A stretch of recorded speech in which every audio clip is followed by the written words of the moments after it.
사랑하는 우리 교회 가족 여러분들, 주님의 이름으로 축복하고 사랑합니다.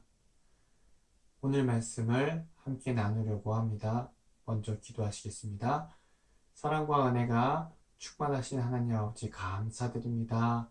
오늘 하루도 우리 사랑하는 우리 교회 모든 가족들 가운데 함께하여 주시옵시고 주님을 사랑하고 우리 교회의 가족들을 사랑하고 더 나아가서 이 세상을 하나님의 사랑으로 전할 수 있는 귀한 축복의 통로가 될 수 있는 사랑하는 우리 가족들 될 수 있도록 주님 이끌어 주시옵소서. 오늘 하루도 주님 말씀 가운데 나아가기를 원합니다. 말씀에 순종하며 세상과는 구분된 그러한 삶을 살기를 원하오니 붙잡아 주시옵시고 능력 주시옵시고 인도하여 주시옵소서.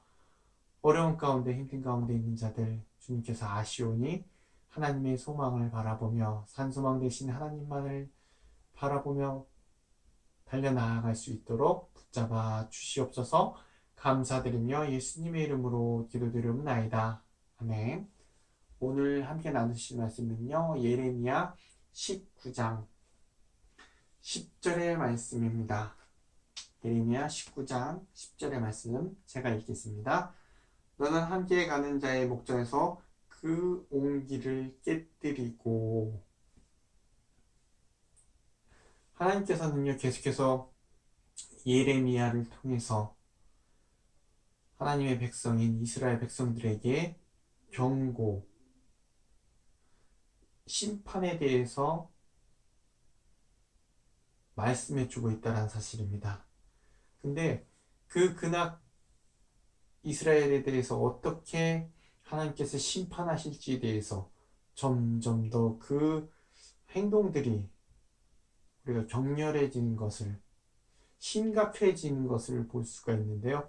본문에서도 예레미야 선지자가 이스라엘 백성들에게 흰돔의 알을 골짜기에 모아놓고 옹기를 땅에 던져 산산조각 박살을 내는 행동을 통해서 하나님께서 그들을 어떻게 심판하실지를 메시지를 통해서 주고 있다라는 사실입니다. 이 옹기를 깨트림으로 인해서 우리가 하나님의 마음이 어떤 것인지 오늘 함께 나누길 원하는데요. 먼저 하나님은요, 어떠한 분이십니까? 죄를 멀리 하시고 특히 이스라엘 백성들에게 항상 말씀하셨던 것이 내가 거룩하니 너희도 거룩하라 라고 항상 성결을 강조해 주셨습니다. 성결한 백성, 하나님 앞에서 죄 없는 백성, 거룩한 백성이 되길 원했습니다. 그 이유가 무엇일까요? 하나님은 죄를 미워하시기 때문에. 하지만 오늘은 본문에 나온 이 이스라엘 백성들의 행동은 어땠습니까? 하나님을 따르기보단, 하나님을 말씀에 순종하기보단 오히려 죄를 더 사랑하고 죄를 더 짓기를 원했던 그러한 타락한 모습들이 보여집니다. 하지만 하나님이 이 죄를 미워하시기 때문에 그들의 잘못을 어떻게 하십니까? 반드시 진노하심으로 심판하시겠다라는 것입니다.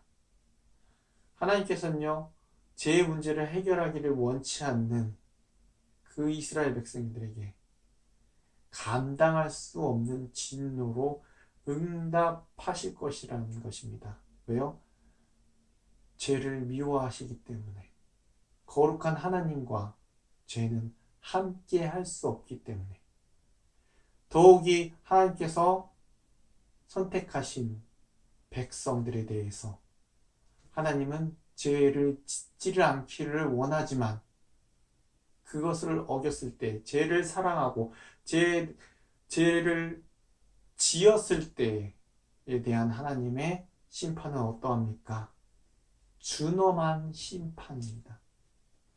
그 의지에 대해서 오늘 본문에 분명히 나와 있습니다. 어떻게요?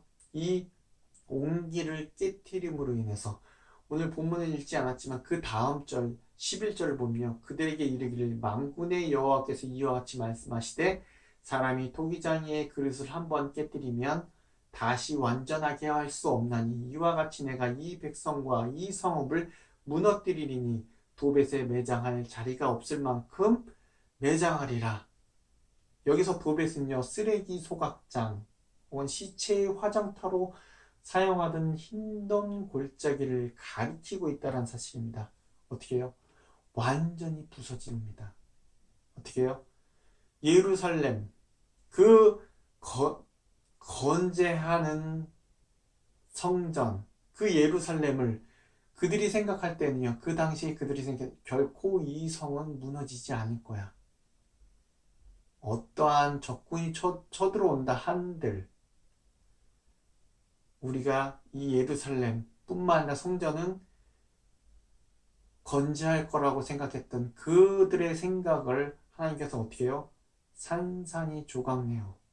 그들의 신체가 그 흰놈의 골짜기에 매장할 수 없을 만큼 그 시체가 장사되리라 라고 말씀해 주고 있습니다. 신분과 지위를 막론한 하나님의 아주 엄중한 심판을 분명히 경고하고 있다는 사실입니다. 그 의지를 이 온기를 깨뜨림으로 인해서 예레미야의 이 과격한 행동을 통해서 분명히 이루어진다는 것을 확고히 얘기해 주고 있다는 것입니다. 여러분, 한번 깨어진 그릇은 다시 붙여진다 한들, 강력본드를 붙인다 한들, 그게 원래 모습대로 돌아갈 수 있을까요?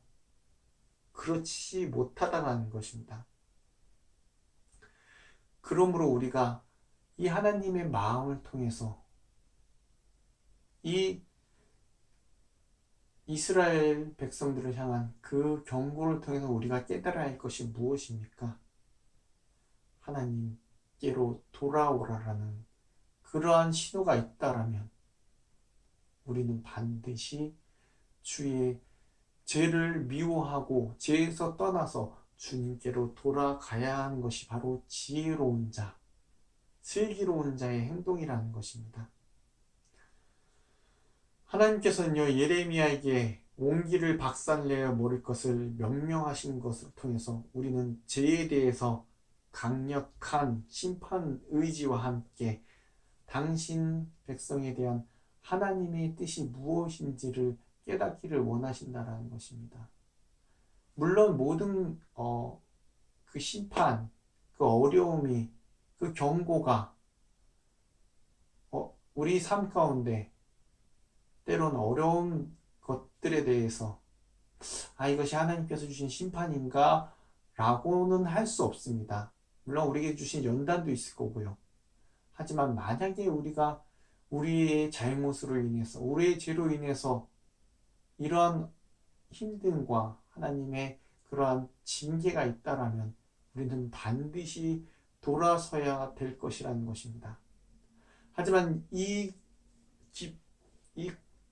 또한 하나님의 백성에 대한 이 징계와 이 경고에 대해서 우리는 또 다른 생각을 할 수 있는데요. 바로 하나님에 대한 변치 않는 사랑을 깨닫게 된다는 것입니다. 하나님은 그들의 생각과 그들의 죄를 깨뜨리기를 원하셨습니다. 그래서 결국엔 어떻게 합니까? 하나님께서 그들을 흩으시고 바벨론을 포로로 보내셨지만 나중에 일이긴 하지만요. 어떻게 합니까? 그들을 다시 예루살렘으로 돌아오게 하시는 그 회복의 역사가 그들을 깨트림에 의해서 시작된다는 것입니다.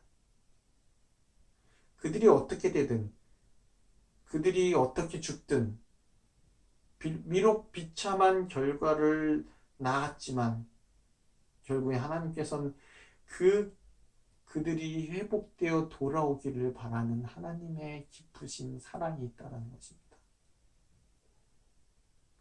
우리가 힘든 가운데 있습니까? 어려운 가운데 있습니까? 주께로 돌아가길 원합니다. 여전히 나를 사랑하시고 여전히 놓지 않으시는 그 사랑의 품 가운데로 우리가 다시 돌아오라는 그 하나님의 뜻대로, 혹은 사랑하는 자에게 매를 더하신다는 그 하나님의 깊으신 뜻을 깨닫기를 원합니다. 예레미야가 깨뜨렸던 그 옹기 파편으로,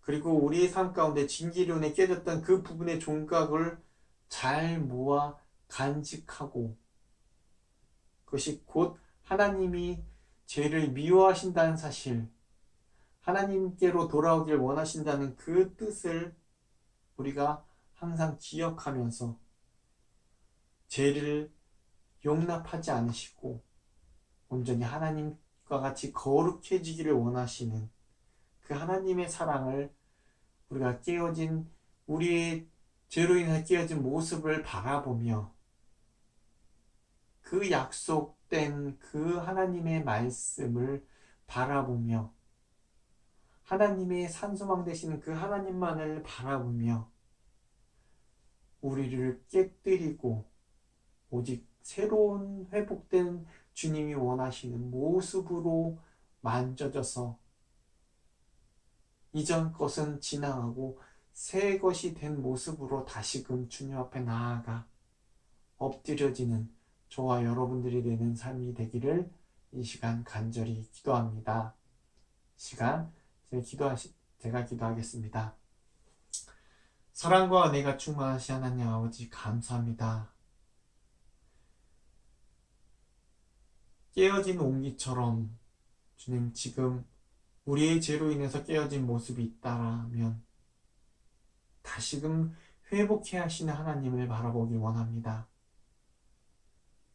우리의 교만과 우리의 죄로 인해서 주님 힘들어하고 어려움 가운데 있다라면 주님 다시금 돌아오라는 그 하나님의 말씀을 따라 슬기로운 지혜로운 자로서 주님께로 달려나아갈 수 있는, 주님 말씀대로 살아가기를 원하는, 주님만을 사랑하며 주님 앞에 엎드려지는 겸손한 자가 되길 원하오니 붙잡아 주시옵소서.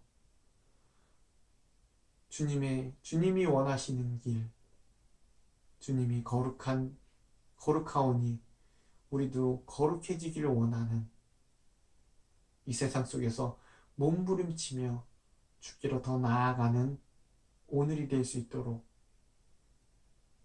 주님께서 붙잡아 주시옵시고 인도하여 주시옵소서. 연약합니다. 부족합니다.